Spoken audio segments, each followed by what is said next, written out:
అంబలి అంటాం, ఇలా ఫర్మెంటేషన్ అయిన దాన్ని అంబలి రూపంలో తీసుకుంటే ఈ ఉదర సంబంధ రోగాలు లేకపోతే పచననాళ సంబంధ రోగాలు తొందరగా బాగవుతాయని చెప్పేదానికి ఇష్టమవుతుంది.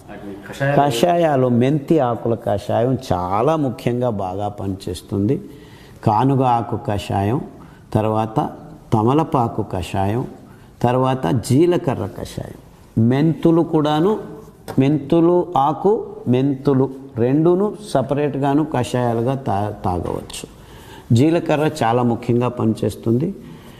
ఇంకా ముఖ్యమైన కషాయం ఏమిటంటే ఆవాలు. ఈ నోట్లో దుర్వాసన రావటం, ఈ మంటలు రావటం, అదంతటికీ ఆవాలు కషాయం కొద్దిగా దంచి పడిగడుపున ఆవాలని ఉడకపెట్టుకొని నీళ్ళల్లో వడపోసుకొని ఆవాలు కషాయం కూడా ఒక వారం మార్చి తాగితే చాలా మంచి